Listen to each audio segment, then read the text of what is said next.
First of all ఈ trailer నేను 2 రోజుల ముందరే చూశాను. అశ్విన్ గ్రౌండ్లో చూపించాడు.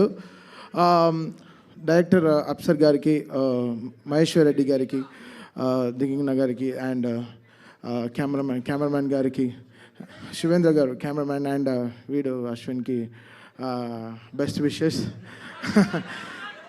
అంటే టాలెంట్ మాత్రం ఉంటే సరిపోదు, టాలెంట్తో పాటు కసి ఉండాలి. అది వెరీ వెరీ ఇంపార్టెంట్. అంతే చాలామంది టాలెంటెడ్ యాక్టర్స్ ఉంటారు, కంపోజర్స్ ఉంటారు, కెమెరామ్యాన్స్ ఉంటారు, బట్ ఆ ఒక కసి ఉంటేనే అది విల్ అచీవ్ ద పాయింట్. వీడికి అసలు ఆ కసి ఒళ్ళంతా ఉంది. కసిగాడు సింగిల్ కొట్టి ఇవరా నేను ఆడతాను రా బ్యాటింగ్ అంటే ఎవడే ఆడే కొట్టాలి, ఆడే గెలవాలి, విన్నింగ్ షాట్ వాడే కొట్టాలి అని వాడికి అసలు ఆ పంతం అది అన్న దగ్గర నుంచి వచ్చిందో లేకపోతే వాడికి ఎలా పుట్టినప్పటి నుంచి ఉందో. All I wish only one thing for Ashwin is ఆడు బాల్ ఎలా బాడతాడో బాక్స్ ఆఫీస్ని కూడా అలా బాదాలి అది. So I wish him all the very best because చాలా మంచివాడు, చాలా వెరీ ప్యూర్ ఫెలో. అందుకే వాడి కోసం పొద్దున ఇలా పడిపాడారు. పొద్దున నుంచి 20 కాళ్ళు చేసిన, ఇంకొక కాల్ చేసింటే బ్లాక్ చేసేవాడిని. సాగుదొబ్బాడు పొద్దున్న నుంచి రా బయలుదేరా.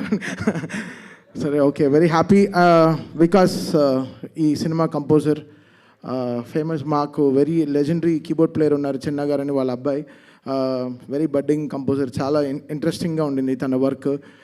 ముందర సాంగ్ కూడా నేను ఒక సాంగ్ లాంచ్ చేశాను, చాలా ఫెంటాస్టిక్గా ప్రోగ్రామ్ చేశాడు, చాలా కొత్తగా ప్రజెంట్ చేశాడు. శివుడు అంటే అది ఒక ఫీలింగ్ అండి, అది ఆటోమేటిక్గా వచ్చేస్తుంది, మనం ఏం చేయలేదు, ఆ శివుడు చేపిస్తాడు. So that will work. అక్కడ నేను ఏదో చేశాను నేను చెప్పలేదు, నేను I prayed very hard for Shiva, he made it happen అంతే. అది మళ్ళీ చేస్తామో తెలియదు, సో మళ్ళీ చేస్తున్నా అది ఒక ప్రేయర్ వల్లే అవుతుంది. సో ఇది మన కష్టం కాదు, అందరిది. అంటే దేవుడిని నమ్మారు, సో డెఫినెట్గా గెలుస్తారు. సో వీడి బర్త్డే రోజున ఈ సినిమా రిలీజ్ అవుతుంది August 1. సో అసలు ఎంత డీపర్గా లాస్ట్ 15 డేస్గా వీడు పడే కష్టం నేను చూస్తున్నాను. వీడు బోల్డే అవ్వడు జనరల్గా, వెరీ రేర్గా బోల్డ్ క్యాచ్ ఇస్తాడు, బోల్డ్ అవ్వడు. 2 సార్లు బోల్డ్ అయిపోయాడు. ఏంట్రా అంటే సినిమా రిలీజ్ అయినాడు. సరే ఓకే, స్ట్రెస్ రిలీఫ్ కోసం వస్తాడు డైలీ సాయంత్రం మ్యాచ్కి వచ్చేసి, పాపం చాలా కష్టపడుతున్నాడు. సో విష్ అశ్విన్ వాడికి చాలా పెద్ద హిట్ రావాలి ఈ సినిమా, ఈ హోల్ టీమ్కి మంచి సక్సెస్ ఇవ్వాలి. ఫస్ట్ టైం ప్రొడ్యూస్ చేస్తున్నారు, సో సార్కి కూడా ఒక పెద్ద సక్సెస్ రావాలి. అయినా ఇలాంటి సినిమాలు చాలా ప్రొడ్యూస్ చేయాలి. అప్సర్ గారికి మంచి అవకాశాలు రావాలి and fantastic team. And wishing Digangana గారు కూడా వెరీ హ్యాపీ, అంటే సక్సెస్ఫుల్ ఫిలిం, ఆవిడకి మంచి సక్సెస్ రావాలని I wish the whole team very good success. Thank you Thaman గారు అఖండ ఫిలిం యూనో డెఫినెట్గా ఆ పవర్ని మేము విట్నెస్ చేసాము స్క్రీన్ మీద, కానీ అది కంపోజ్ చేసేటప్పుడు ఎస్పెషల్లీ ఆ పార్ట్, ఆ శివుడిది అది వచ్చినప్పుడు, సో మీరు ఆ పవర్ని ఫీల్ అవ్వడం జరిగిందా? ఏం జరిగింది అసలు? మాకు పవరే బాలయ్య గారు. ఆయన నేను ఒకటే ఊహించాను, వీళ్ళు కోవిడ్ టైంలో ఆ సినిమా ఎలా తీశారు, అంత డస్ట్లో ఆయన బాలయ్య గారి ఏజ్కి వీళ్ళు ఆ సినిమాని పట్టుకు తీసుకొచ్చారు. కరెక్ట్గా కోవిడ్ టైం మొత్తం షూట్ చేశారు. నాకు ఆ సినిమా చూస్తే నాకు ఫస్ట్ భయం వచ్చిన తర్వాత ఏడుపు వచ్చింది.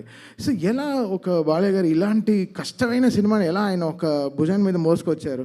సో ఆయన కష్టాన్ని గుర్తించాం అంతే. సో అది చాలా కష్టం అండి ఆ సినిమా చేయడం. నిజంగా హ్యాట్స్ ఆఫ్ టు బోయపాటి గారు అండ్ బాలయ్య గారు ఫర్ మేకింగ్ ఇట్. చాలా కష్టం. సో అలాగే ఇండస్ట్రీలో శివుడి పాత్ర పోషించాలి అంటే ఏ హీరో చేస్తే బాగుంటుందని మీరు అనుకుంటున్నారు? బాలయ్య బాబు గారు అండి, అసలు ఆయనకి తిరిగే లేదండి. అది అంటే ఏ దేవుడి పాత్ర అయినా ఆయన అలా తీసుకొచ్చేస్తారండి. అంటే మనం దీన్ని ముందర ఆ సినిమా కూడా రాముడి సినిమాలో కూడా చూసాం, శ్రీరామరాజ్యంలో కూడా చూసాం. అది అంటే వాళ్ళ ఫ్యామిలీలోనే ఆ పవర్ ఉంది అనుకుంటా. సో ఏ దేవుడు వేషం వేసినా they are taking up. So Balayya garu కూడా వెరీ స్పిరిచువల్, సో ఆయన very very spiritual person. So అంతే అండి, బాలయ్య బాబు గారు వేస్తే బాగుంటుందన్నమాట ఆ పాత్ర. సో థ్యాంక్ యూ తమన్ గారు, థ్యాంక్ యూ సో మచ్.